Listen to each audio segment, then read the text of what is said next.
আর আপনাকে বলছি, বউয়ের উপরে মুখ খারাপ করে কথা বলবেন না, বউকে কোনো সময় গালি দিবেন না, বউকে কোনো সময় নিন্দা করবেন না। ও হচ্ছে আনন্দ তৃপ্তির বস্তু।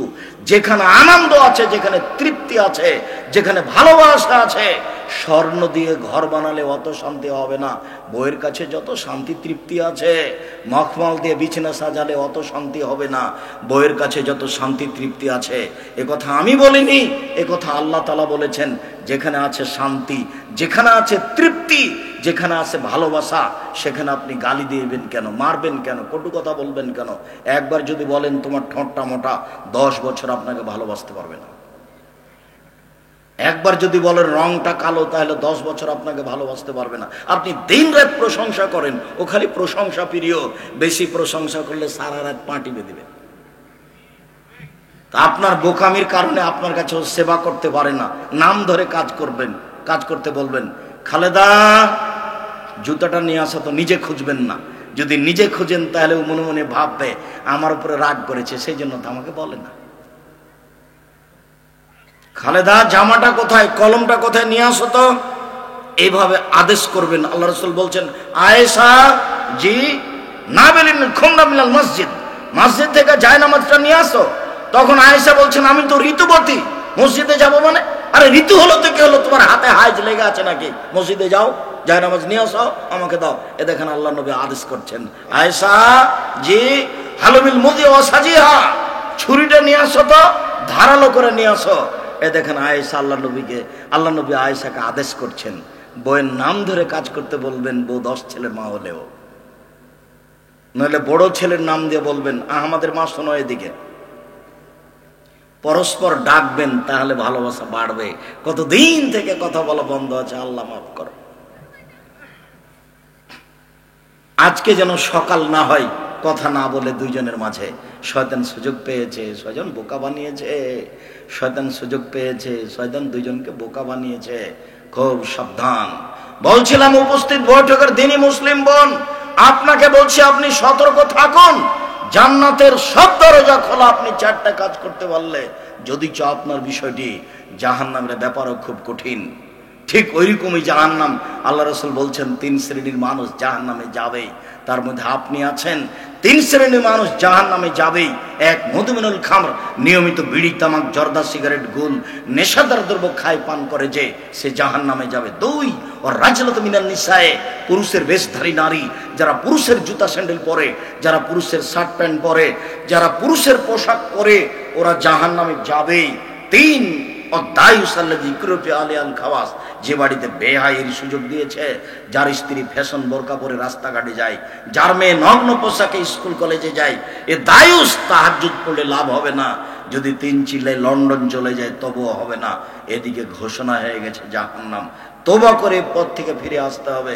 শুনুন উপস্থিত বৈঠকের দিনই মুসলিম বোন, আপনার জন্য জান্নাত সহজে, কথাই ঠিক। এরপরে আল্লাহ রাসূল বলছেন, পৃথিবীর মানুষ শুনে রাখো, 2 শ্রেণীর মানুষ আছে, ওরা জাহান্নামে যাবে, আমি তাদের দেখিনি। পৃথিবীর মানুষ শুনে রাখো, 2 শ্রেণীর মানুষ আছে, ওরা জাহান্নামে যাবে, আমি তাদের দেখিনি। এবার চাই কোন বাচ্চা আপনার পাশ থেকে উঠলে আপনি তাকে ঠেকানোর চেষ্টা করবেন। 2 শ্রেণীর মানুষ জাহান্নামে যাবে, আমি তাদের দেখিনি। 1 কম মাহুম সেয়াতুন, 1 শ্রেণীর মানুষ, তাদের হাতে থাকবে লাঠি, কাজনাবিল বাকারে, গাভীর লেজের মতো। গাভীর লেজের মতো মানে একদিক মোটা একদিক চিকন, এজরবিহান নাসেরা, মানুষকে মারে। এরা যাবে জাহান্নামে। এরকম লাঠি থাকে প্রশাসনের হাতে, এরকম লাঠি থাকে যারা কলেজ বিশ্ববিদ্যালয়ে পড়ে তাদের হাতে, এরকম লাঠি থাকে যারা নির্বাচন করে তাদের হাতে। তাদের হাতে থাকবে লাঠি গাভীর লেজের মতো, একদিক মোটা একদিক চিকন, এরা জাহান্নামে যাবে। 2 নিশাউন, মহিলা, কাশিয়াতুন, কাপড় পরে থাকে, আরিয়াতুন, উলঙ্গ, মমিলাতুন, এরা পুরুষকে নিজের দিকে আকৃষ্ট করে, মাইলাতুন, এরা নিজেরা আকৃষ্ট হয়, লায়াত খুল্লাল জান্নাহ, এরা জান্নাতে যাবে না। জান্নাতে তো যাবে না, যাবেই না। জান্নাতে তো যাবে না, যাবেই না। ওলা ইয়াজিদনা রিহাহা, জান্নাতের গন্ধ পাবে না। ফাইনাল রিহালা তুজাদু মিন মাসরিতি কাযা ওয়া কাযা, যে জান্নাতের গন্ধ 1 বছরের দূরত্ব পথ থেকে পাওয়া যায়। তারপরে এই মহিলা জান্নাতের গন্ধ পাবে না। কেন? এর গায়ে আছে নগ্ন পোশাক। রাস্তাঘাটে দাঁড় রাত দিন রাত দেখছেন, মাথায় কাপড় দেওয়া তার কাছে সভ্যতা নয়। মাথায় কাপড় দিলেই তার মান সম্মান কমে যাবে, চুল ঢাকলেই তার মান সম্মান কমে যাবে, শরীরের অঙ্গ প্রত্যঙ্গ ঢাকলেই তার মান সম্মান কমে যাবে। এটাই বুঝলো, এটাই হচ্ছে ইহুদি খ্রিস্টানদের নীতি।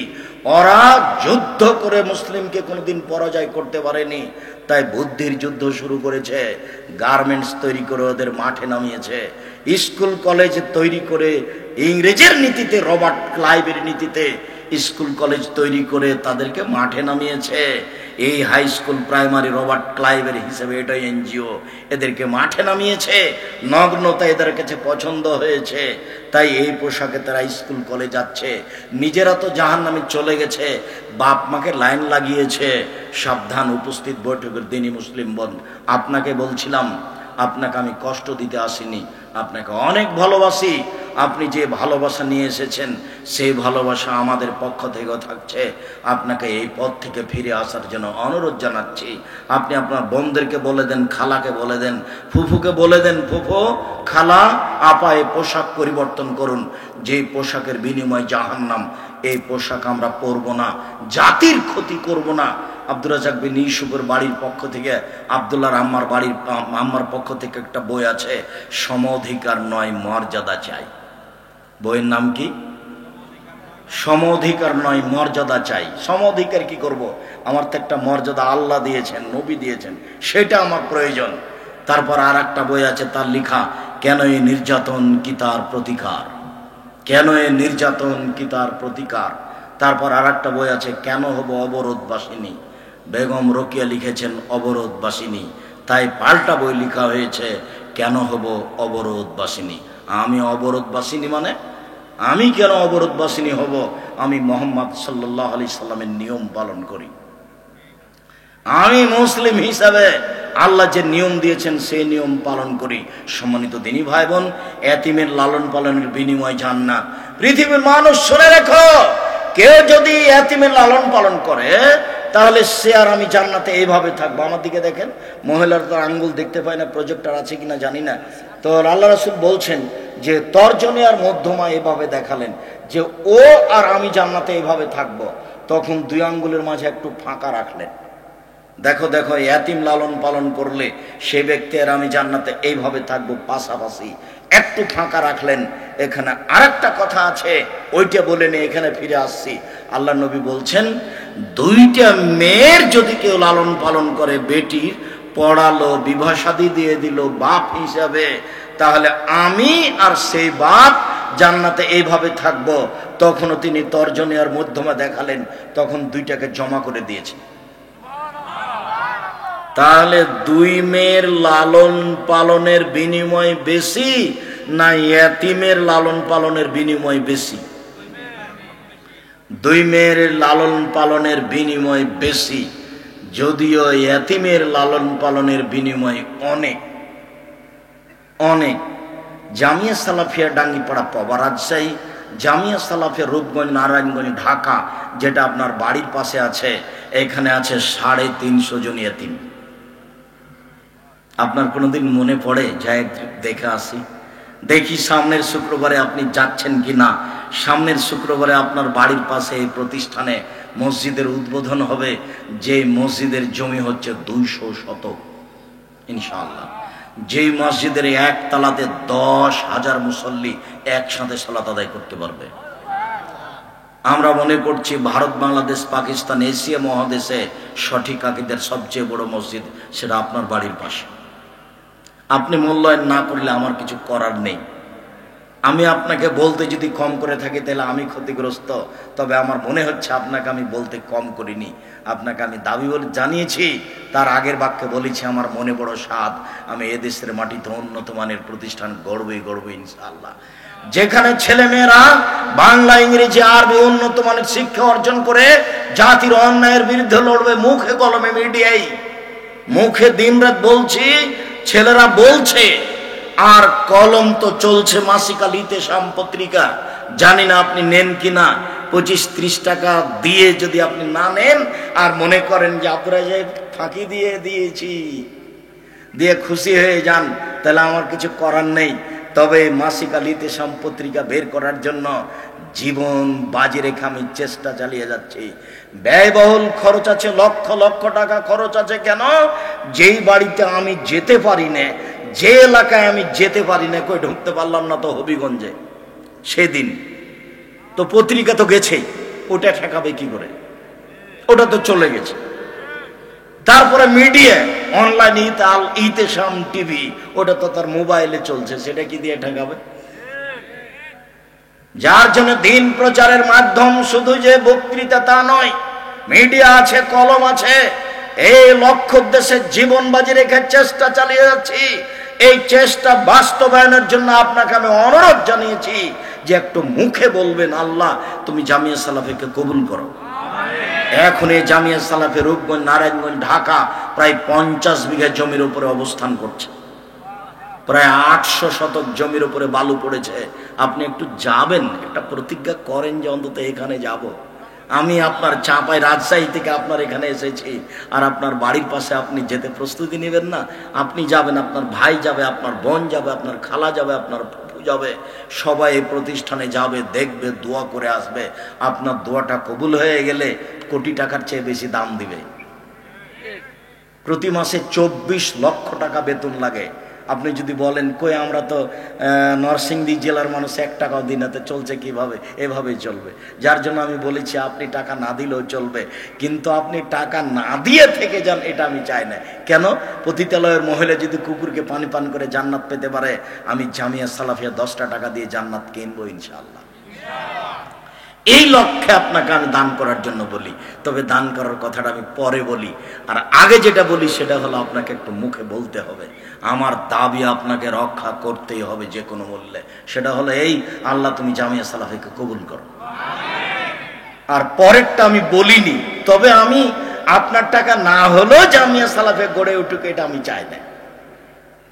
লক্ষ লক্ষ কোটি কোটি টাকার জমি কিনা হয়েছে, কই আপনি তো দেননি, তো হয়ে তো গেছে। 2013 সালের 24 আগস্ট রোজ মঙ্গলবার 11টার সময় বলেছি আমার হাতে টাকা নেই, কথা সত্য। এখানে প্রতিষ্ঠান গড়বে, এ কথা সত্য, ইনশাল্লাহ গড়বেই গড়বে। বিশাল প্রতিষ্ঠান, 2টা, এখন অন্তত 4000 ছেলে মেয়ে পড়াশোনা করে, 250 শিক্ষক শিক্ষিকা রয়েছে। জামিয়া সালাফের হাঁটাবো, বীরহাটাবো, রূপগঞ্জ, নারায়ণগঞ্জ, ঢাকা। জামিয়া সালাফের ডাঙ্গিপাড়া, পাবা, রাজশাহী। জামিয়া সালাফিয়াতে জন্য অনুরোধ জানাচ্ছি। আর আমার একটা বই পড়লে আমার উপকার করবেন, আর মাসিক আল ইতিসাম পত্রিকা পড়লে জাতির উপকার হবে। আপনি আব্দুল্লাহর বই কিনুন, মিন্নাতুল বারী আমিও কিনতে বলছি। কেন? আব্দুল্লাহর বই আমি নিজেও পড়ি, মিন্নাতুল বারী আমি নিজেও পড়ি। আপনি মিন্নাতুল বারী কিনেন। তবে আরো যেগুলি বই আছে, বিশেষভাবে পোশাক হোক আর সলাতের নামাজের উপরে হোক, আমি মাসিক আল ইতিসাম পত্রিকায় সবাইকে নেওয়ার জন্য অনুরোধ করি। কেননা এটা 50টা প্রশ্নের উত্তর আছে, আর এটা হলো জাতির সম্পদ, জাতীয় সম্পদ। কাজেই এই এতিমগুলির বিষয়টা যেন মাথায় থাকে। একজন মানুষ এসে বলছে, আল্লাহর নবী আমার অন্তরটা খুব শক্ত, ফকির ভিক্ষা চাইলে বলি মাফ করো, কাউকে খেতে দিতে মন চায় না, তা আমি কি করবো আল্লাহর নবী? তখন বলছেন, শোনো শোনো শোনো শোনো, আতইমি তমাল মিসকিন অমসে রাসাল ইয়াতিম ইয়ারিক্কু কালব, ফকির মিসকিনকে খেতে দিও, আর ইয়াতিমের মাথায় হাত বোলায়, তাহলে অন্তর নরম হয়ে যাবে। এদেশে একটা বই পাওয়া যায়, উপদেশ, নাম শুনেছেন কিনা আমি জানি না। ওই বইয়ের এক আলোচনাতে আছে এই কথা, এই হাদিস দুটাই আছে যে আল্লাহর নবী আমার অন্তরটা খুব শক্ত, আমি কি করি বলেন তো? তখন আল্লাহ রসুল বলছেন, 2টা কাজ করো, 2টা। 1, ফকির মিসকিনকে খেতে দিবা। 2, এতিমের মাথায় হাত বোলাবা, তাহলে তোমার অন্তর নরম হয়ে যাবে। তখন ফকির মিসকিনকে খেতে দিবা। আর আপনাকে তো বলাই আছে, আর কখনো 150 চাল রান্না করবেন না, হাফ কেজি থেকে 1.5 কেজি থেকে 3 কেজি। আপনার মায়ের স্বভাবে আপনার বউকে ফিরে যেতে হবে। 150 চাল রান্না করেছেন, দুপুরে মেহমান এসেছে, তখন আপনার স্ত্রী বলছেন কি করবে কি করবে, ভাত দিলে তো সবটি খেয়ে নেবে, এক কাজ করো চানাচুর বিস্কুট দিয়ে বিদায় করতো। আপনার মা ঢেঁকিতে ধান ভেঙে ভাত রান্না করতো। আপনার মাকে এখনো জিজ্ঞাসা করেন তো, তার বয়স 80 বছর, কোনোদিন মেহমানকে এভাবে বিদায় করেছে নাকি? আপনার মা ওই চুলা থেকে আগুন বের করে খড়ের সাথে একসাথে দিয়ে ফোঁক দিয়ে জ্বালিয়ে ভাত রান্না করে এতগুলো মানুষের ভাত রান্না করতে পারেন ঢেকিতে ধান ভেঙে। আর আপনার স্ত্রী যেখানে রান্না করে সেখানে ফ্রিজ আছে, গ্যাসের চুলা আছে, সব কিছু আছে, তারপরেও আপনার স্ত্রী নাক সিটকানি দেন তুমি এত রাতের মেহমান নিয়ে এসেছ, তুমি রাস্তাঘাটে খাওয়াই নিয়ে আসতে পারোনি। এই বউকে আমি তালাক দিতে বলিনি, তবে আমার পরামর্শ থাকলো আপনার স্ত্রীকে আপনার মায়ের স্বভাবে ফিরে যেতে হবে, এছাড়া আপনি মেহমানকে মূল্যায়ন করতে পারবেন না। আমার দিনী বোন, আমি আপনাকে কষ্ট দিতে চাইনি, তবে আপনাকে আমি বলতে চাচ্ছি যে মেহমানের জন্য ভাত রান্না করতে শিখুন। দেবর, ভাসুর, ভাগ্নে, ভাগ্নি, স্বামীর ভাই, বন্ধু, শ্বশুরের আত্মীয় স্বজন, সবার জন্য রান্না করার জন্য প্রস্তুত থাকেন, আল্লাহ বরকত দিয়ে দেবে। আপনি 3 মাস করেন, দেখবেন টাকা পয়সা বাড়িতে বেশি হয়ে গেছে, হবেই, বলা লাগবে না।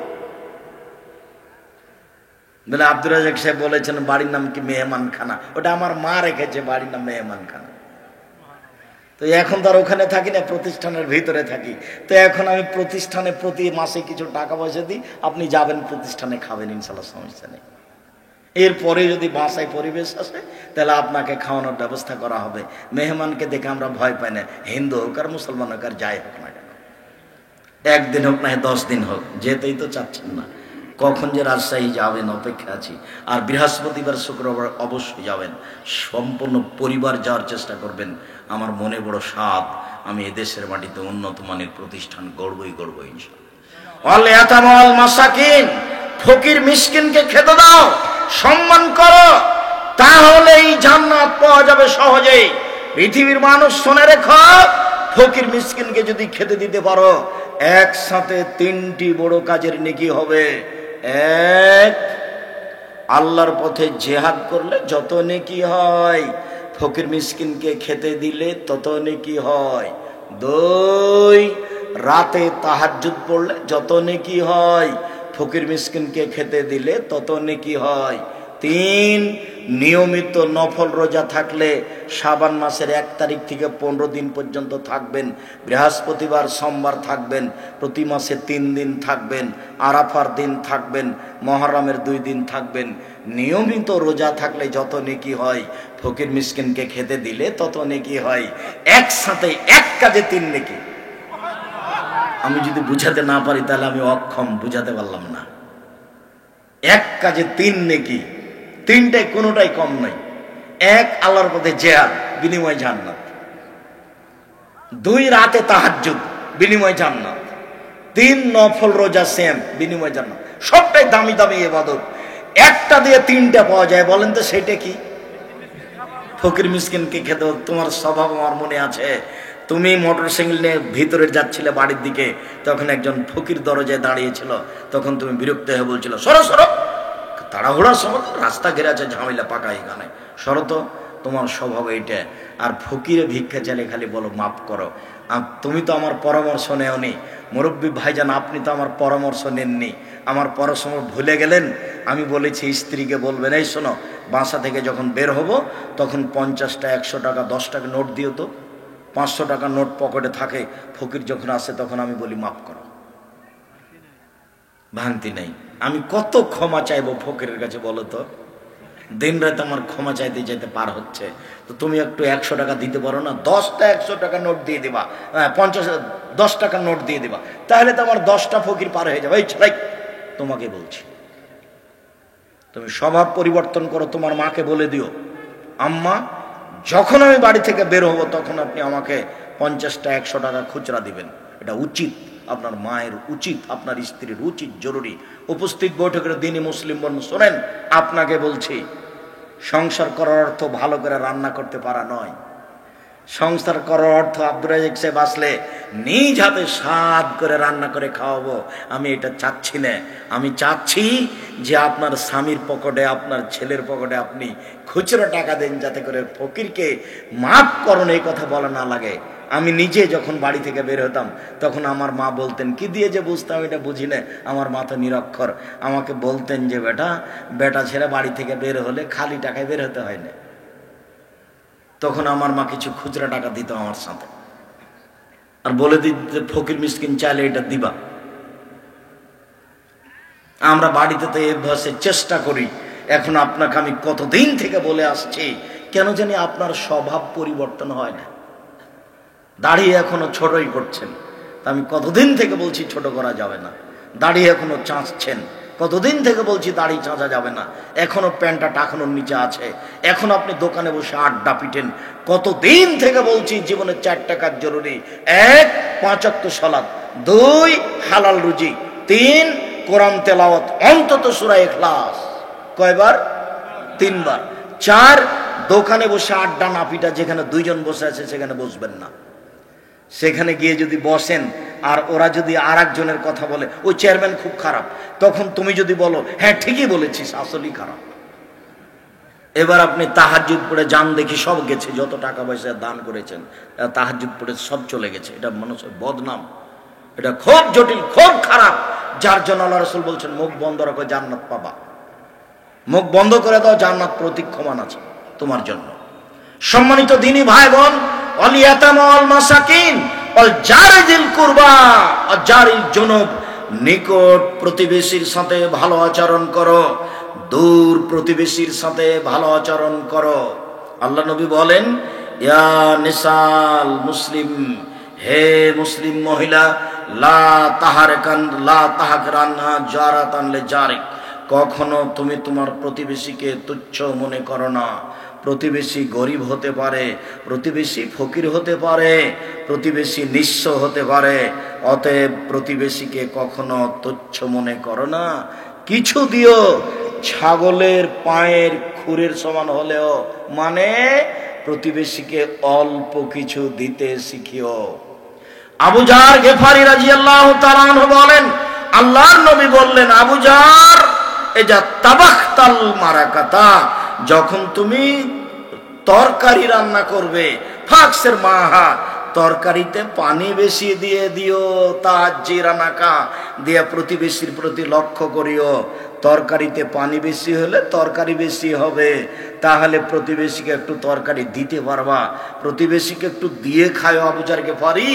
আর আপনার প্রতিবেশী ধনী মানুষ, তো আপনার প্রতিবেশীর ওই মহিলার স্বভাবটা একটু দেখাই।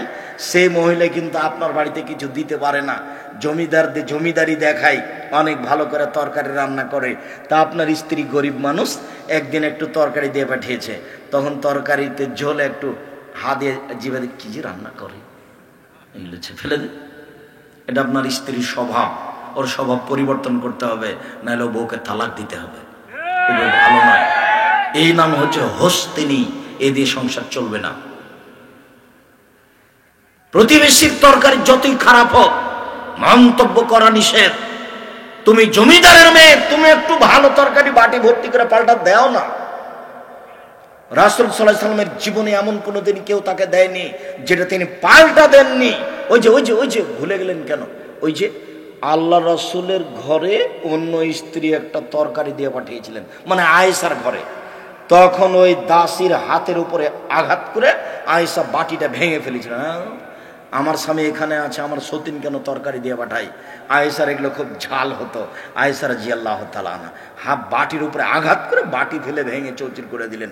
আল্লাহর নবী আর একটা নতুন বাটি আয়েশার নিয়ে ওই বাটিতে আবার তরকারি সাজিয়ে দিয়ে পাঠান। নেয়া এবার আয়েশা, কেমন লাগে? খবরদার আপনার স্ত্রী যেন এমন মেজাজ না দেখায়।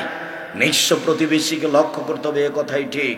প্রতিবেশী আয়েশা রাদিয়াল্লাহু তাআলা আনহা বলেন, আল্লাহর নবী ইন্নালি জারাইনে এলাইহে মাউহুদি, আমি একটু আমার প্রতিবেশীকে হাদিয়া দিতে চাচ্ছি, তরকারি দিতে চাচ্ছি। আমি নরসিংদী জেলার জন্য কি বলবো, নরসিংদী জেলার জন্য বলি, প্রতিবেশী লোকটা গরিব মানুষ, একটা লঙ্গি দিতে চাচ্ছি। তো দুইটা প্রতিবেশী আল্লাহর নবী, আমি কি করব? তখন আল্লাহর নবী বলছেন, আয়েশা, তোমার বাড়ি থেকে যার দরজা বেশি কাছে তাকে দিয়ে দাও। বুঝাতে পারলাম না মনে হয়?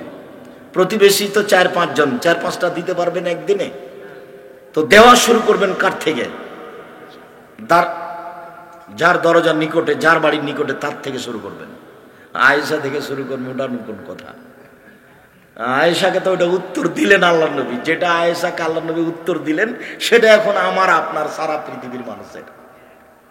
বুঝা যায়নি কথা মনে হয়। প্রতিবেশী যার বাড়ি কাছে, রাসূল সাল্লাল্লাহু আলাইহি সাল্লাম বলেন লা ইয়ামনা আহাদুকুম জারাহু আইয়ামনা আই ইগরাজাল খাশাবাতা, কোন মানুষ যেন তার প্রতিবেশীকে তার দেওয়ালে একটু কাঁটা গেড়ে রশি বাঁধতে নিষেধ না করে। কোন প্রতিবেশী যেন তার দেওয়ালের উপরে টিন লাগিয়ে রান্না করতে চাচ্ছে এটা যেন নিষেধ না করে। ভাইজান, আমি তো গরিব মানুষ, আপনি তো প্রাচীর দিয়ে রেখেছেন, প্রাচীর উঁচা আছে, আপনার প্রাচীরে আমি 3-4টে টিন লাগিয়ে এখানে রান্না করতে চাচ্ছি। না না না, করেছো কি? আরে আমার দেওয়াল কালি হয়ে যাবে, সাবধান। না, আমার দেওয়ালে তুমি টিন লাগাবা না। ভাইজান, আপনার এই প্রাচীরে একটা কাঁটা মেরে রশি বেঁধে আমি এখানে কাপড় শুকাতে চাও? ফাইজলামি করো তুমি? দেওয়ালে কাঁটা মেরে আমার দেওয়ালটা নষ্ট করতে চাও? এ হলো কৃপণ, এ হলো শয়তান। কৃপণ হলো শয়তান, এর স্বভাব খারাপ, এর আচরণ খারাপ, এ হলো বদ, এ হলো শয়তান। এই প্রতিবেশী চিনে নাই, জাহান্নামে চলে গেছে। স্বভাব পরিবর্তন করতে হবে, এ কথাই ঠিক। দিনী বোন, আপনাকে আমি পরিবর্তন হওয়ার জন্য অনুরোধ জানাচ্ছি। প্রতিবেশীকে ভালোবেসে জান্নাত কিনতে হবে, প্রতিবেশীর উপরে ক্ষিপ্ত হয়ে জান্নাত কিনা যাবে না। রাসূল সাল্লাল্লাহু আলাইহি সাল্লাম বলেন যে ওই লোক মুমিন নয় যেই লোক নিজে ভালো খায়, প্রতিবেশী ক্ষুধার্ত থাকে।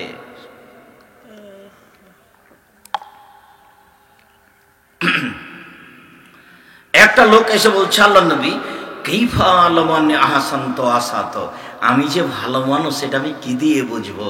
আল্লাহ নবী বলেন তো, আমি যে ভালো মানুষ এটা আমি কি দিয়ে বুঝবো? আমি যে খারাপ মানুষ এটা আমি কি দিয়ে বুঝবো? তখন উত্তর দেখেন তো আল্লাহ নবী কি বলছেন। আল্লাহ নবী মুহাম্মদ সাল্লাল্লাহু আলাইহি ওয়াসাল্লাম বলেন, শোনো শোনো শোনো শোনো, এই যা স্বামীটা আমি জিরানেকে একলনতা হাসানতা ফাঁকা দাসতা, তোমার প্রতিবেশী যখন বলবে তুমি ভালো, তখন তুমি ভালো। ওই যা স্বামীটা মিনো আসাতে ফাঁকা দাসতা, যখন তোমার প্রতিবেশী বলবে খারাপ, তখন তুমি খারাপ। তাহলে তো আব্দুর রাজ্জাক সাহেবকে দাওয়াত দেওয়ার আগে প্রতিবেশীকে জিজ্ঞাসা করতে হবে যে আব্দুর রাজ্জাক সাহেব ভালো না মন্দ, তার বক্তব্য শোনা যাবে কিনা। তাহলে তার পারিবারিক অবস্থা দেখি, তার প্রতিবেশীকে জিজ্ঞাসা করি, যে জিজ্ঞাসা করতে হবে জরুরি। তাছাড়া এভাবে ফাঁকা বক্তব্য শুনে হবে? হুজুর পর্দার বক্তব্য দিচ্ছে, হুজুর বাড়ি ঘেরা নেই কেন? বাড়ি তো হচ্ছে নরসিংদী জেলা, কুমিল্লায়। আব্দুর রাজ্জাক সাহেব কুমিল্লা নরসিংদী বলে কি বলতে চাচ্ছেন? আমি বলতে চাচ্ছি আপনার বাড়ি ঘেরা নাই, আপনি নাকি 5 ওয়াক্ত সালাত আদায় করেন, তাহাজ্জুদ পড়েন। বউ যেখানে রান্না করে সে সবাই দেখতে পায় তাকে। এর নাম পরহেজগারিতা, এর নাম ধর্ম, এর নাম ধর্ম, এর নাম আহলে হাদিস নয়। রাসূল সাল্লাল্লাহু আলাইহি ওয়াসাল্লামের পদ্ধতিতে জীবিকা নির্বাহ করতে হবে, তার নাম আহলে হাদিস, তার নাম রাসূল সাল্লাল্লাহু আলাইহি ওয়াসাল্লামের পদ্ধতি। ফাওয়ালু খাসমান ইয়াউমুল কিয়ামা জারান, প্রথম বিচার হবে দুইজন প্রতিবেশীর। আব্দুর রাজ্জাক সাহেব থামেন থামেন থামেন থামেন, কতদিন শুনেছি আপনার মুখে যে প্রথম বিচার হবে নামাজের, সালাতের। আজকে যে বলছেন প্রতিবেশীর, জি, আল্লাহর হক হলো নামাজ, সালাত। তো আল্লাহর হকে যেটা প্রথম বিচার হবে সেটা হলো সালাত, নামাজ। আর সামাজিক পরস্পরের অধিকার রাখে। ইনি আমার প্রতিবেশী, ইনি আমার উপরে হক রাখেন, আমি তার প্রতিবেশী, তিনি আমার উপরে হক রাখেন। এইটাতে যদি 19-20 হয়ে যায়, তাহলে এইটার বিচার হবে প্রথমে, মানে মানুষের অধিকারে প্রথম বিচার হবে প্রতিবেশীর, আর আল্লাহর অধিকারে প্রথম বিচার হবে নামাজের। না, বুঝাতে পারলাম না। আল্লাহ যেগুলি আমাদের কাছে চান, আল্লাহ চান এই 5 ওয়াক্ত সালাত আদায় করো আমার জন্য, এই সুবহানাল্লাহ বলো আমার জন্য, এই সিয়াম থাকো, রোজা থাকো আমার জন্য, এই দান খয়রাত করো আমার জন্য। তো এগুলো কার জন্য করব? আল্লাহর জন্য। তো আল্লাহ যখন জিজ্ঞাসা করবেন এটা কেন করনি, এটা কেন করনি, তখন প্রথম কোনটা আসবে? সালাত। এবার প্রতিবেশী, মানুষের হকে কোনটা আসবে? প্রতিবেশী। খুব জটিল।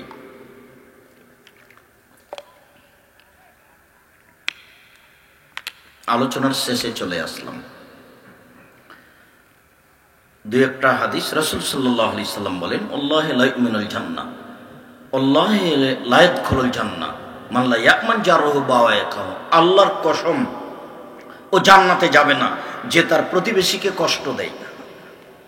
রাসূল সাল্লাল্লাহু আলাইহি সাল্লামকে বলা হলো যে ইন্না ফুলান তুযকারু মিন কাসরাতি সালাতিহা সামা সাদাকাতিহা গায়রানা তুজিবে জিরানাহা বিলিসানিহা। আল্লাহর নবী অমুক মহিলা বেশি বেশি সালাত আদায় করে, বেশি বেশি সিয়াম পালন করে, বেশি বেশি দান খায়রাত করে, তবে মুখ দিয়ে প্রতিবেশীকে কষ্ট দেয়। আল্লাহ রাসূল বলেন হে ফিন্নার, ও জাহান্নামে যাবে। এক। দুই, আল্লাহ নবী অমুক মহিলা কম কম সালাত আদায় করে, কম কম সিয়াম পালন করে, কম কম দান খায়রাত করে, তবে মুখে প্রতিবেশীকে কষ্ট দেয় না। আল্লাহ নবী বললেন হে ফিল জান্নাহ, ও জান্নাতে যাবে। যে তিনটা আল্লাহ নবী উল্লেখ করেছেন প্রত্যেকটার বিনিময় জান্নাত। এক, বেশি বেশি সালাত মানে তাহাজ্জুদ, বিনিময় জান্নাত। দুই, বেশি বেশি সিয়াম মানে নফল রোজা, বিনিময় জান্নাত। তিন, বেশি বেশি দান মানে সবচেয়ে শক্তিশালী ইবাদত, পাওয়ারফুল ইবাদত দান। দান পৃথিবীতে সবচেয়ে শক্তিশালী ইবাদত। দান করলে আল্লাহর রাগ মিটে যায়, দান করলে মানুষের পাপ মিটে যায়, পানি যেমন আগুনকে নিভিয়ে দেয়। দান করলে বিচারের মাঠে এইভাবে দান ছায়া হয়ে থাকবে। দান করলে এটা বিচারের মাঠে দলিল হিসেবে আসবে। পৃথিবীতে সবচেয়ে ভিন্ন ধরনের ব্যতিক্রম ইবাদত হলো দান। দানের চেয়ে কোনো শক্তিশালী ইবাদত পৃথিবীতে নেই। ব্যতিক্রম ইবাদত হলো দান। এই মহিলা বেশি বেশি দান করে, বিনিময় জান্নাত, কিন্তু প্রতিবেশীকে কষ্ট দেয়, যার কারণে বিনিময় জাহান্নাম। চারটা জিনিস আছে যার সব কিছু আছে তার, চারটা জিনিস আছে যার সব কিছু আছে তার, চারটা জিনিস নেই যার কোনো কিছু নেই তার, চারটা জিনিস নেই তার জীবন ধ্বংস তার, চারটা জিনিস নেই যার কোনো কিছু নেই তার, চারটা জিনিস আছে যার সব কিছু আছে তার। এক, আল জারুস সালেহ, ভালো প্রতিবেশী। দুই, আল মারাতুস সালেহা, ভালো স্ত্রী। আব্দুর রাজ্জাক সাহেব, কি দিয়ে বুঝবো ভালো স্ত্রী একটু বলবেন? হ্যাঁ, সেটাও বলবো। কিভাবে বলেন তো? এ যা নাজারা এলাইহা সাররাথ, বউয়ের সাথে কথা বললে হাসি মুখে বলে। এক। দুই, ওই যে আমার আহাতাথ, স্বামী স্ত্রীকে আদেশ করলে স্ত্রী পালন করে। তিন, ওই যে গাবা আনহা হাফেজাথ, যখন স্বামী বাড়িতে থাকে না তখন মোবাইলে কারো সাথে গল্প করে না, নিজেকে হেফাজতে রাখে। এই তিনটে গুণ আছে যার, সেই হলো ভালো নারী। তিনটে গুণ আছে যার, সেই হলো ভালো নারী।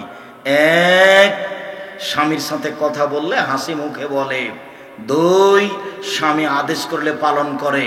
তিন, স্বামী যখন বাড়িতে থাকে না তখন নিজেকে হেফাজতে রাখে, বাইরে চলে যায় না, চাচার বাড়ি যায় না, খালার বাড়ি যায় না, আত্মীয় স্বজনের বাড়ি যায় না, দেবরের সাথে গল্প করে না, কারোর সাথে মোবাইলে গল্প লিখতে হয় না। এই হলো ভালো নারী। চারটে জিনিস আছে যার, সব কিছু আছে তার। এক, ভালো প্রতিবেশী। দুই, ভালো স্ত্রী। তিন, একটা ভালো গাড়ি, সাইকেল হলেও যেন বারবার চেন না পড়ে। চার, আল বাইতুল ওয়াসে, প্রশস্ত ঘর। অন্তত মেহমান যেখানে বসে সেটা একটু বড় করে করবেন।